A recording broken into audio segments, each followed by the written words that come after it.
देखो मेरी प्यारी बेटियों, मैं किसी काम से शहर जा रहा हूँ। तुम दोनों अपना ख्याल रखना और उस बाग में फूल तोड़ने मत जाना। वो जगह अच्छी नहीं है, कोई भी गांव वाला वहाँ नहीं जाता। पता है ना, रांझा भी वहीं जाने से मारा गया था।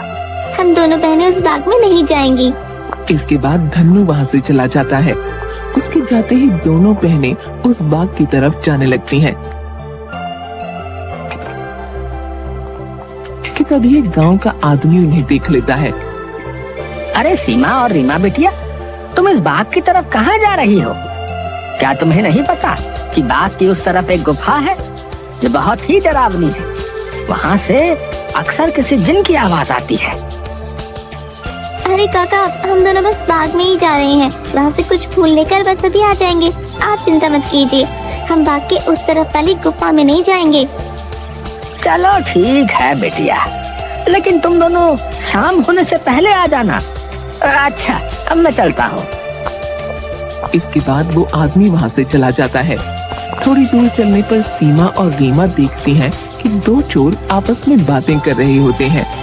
अरे भाई, हम ये सही कर रहे हैं क्या? गांव वाले तो कहते हैं उस गुफा में एक जिन रहता है जो लोगों को आवाजें देता है। मुझे नहीं लगता है ऐसा कुछ है। वो गुफा गांव के सरपंच की है। मुझे तो लगता है उसमें बहुत सारा खजाना होगा। सब गांव वालों को डराने का बहाना है। बस चलो, चलकर आज देख ही डालते हैं। कहाँ जा रहे हो तुम दोनों? क्या तुम्हें पता नहीं इस गुफा में एक जिन्न रहता है? वो तुम्हें मार डालेगा। चले जाओ यहाँ से, चले जाओ। क्या कहा? जिन? अरे बाबा! कि तभी उस जिन्न की आवाज आती है। कौन है वहाँ? क्या कोई मुझे सुन पा रहा है? अंदर आओ, निकालो मुझे यहाँ से। कहाँ जा रही हो तुम दोनों?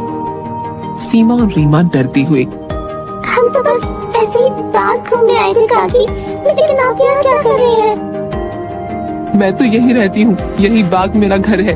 तुम दोनों यहाँ से जल्दी चली जाओ, वरना वो जिन्न तुम्हें छोड़ेगा नहीं। जाओ यहाँ से। क्या सच में बाग के उस पार वाली गुफा में कोई जिन्न है काकी? हाँ, और वो बहुत खतरनाक है। तुम दोनों यहाँ से जल्दी चली जाओ।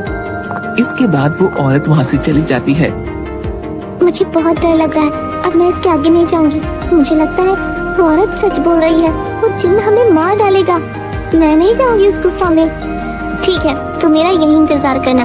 मैं सिर्फ जानना चाहती हूँ, क्या वाकई वो आवाज जिन्न की है या नहीं। इसलिए मैं तो गुफा के अंदर जा रही हूँ। तुम यहाँ से कहीं मत जाना, मैं जल्दी आ जाऊंगी। इसके बाद रीमा अकेले ही आगे चलती है।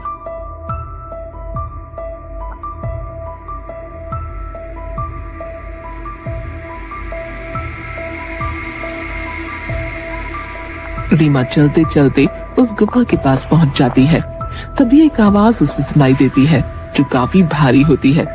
ऐसा लगता है जैसे किसी रोते हुए इंसान की आवाज हो वो। कोई है यहाँ? मुझे यहाँ से बाहर निकालो। मैं इस गुफा में बरसों से कैद हूँ। निकालो मुझे यहाँ से। रीमा बड़ी हैरानी से वहीं खड़ी हो जाती है। कौन हो तुम और क्यों मुझे आवाज लगा रहे हो? क्या तुम वही जिन्न हो जिसके बारे में गांव वाले बात करते हैं?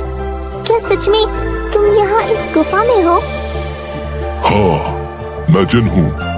मैं कई सालों से इसी गुफा में कैद हूँ। मेरी सहायता करो लड़की, मेरी बात मानो। मैं तुम्हें कोई नुकसान नहीं पहुँचाऊंगा। तुम मुझे इस गुफा से आजाद कर सकती हो। इसके बाद मैं यहाँ से हमेशा के लिए चला जाऊंगा। मेरी सहायता करो। क्या सच में हमेशा के लिए तुम यहाँ से चले जाओगे? मैं तुम्हारी सहायता जरूर करूँगी। मुझे क्या करना होगा जिन? बताओ मुझे, मैं अवश्य ही करूँगी। तभी गुफा के दरवाजे खुलते हैं और रीमा उस गुफा के अंदर चली जाती है।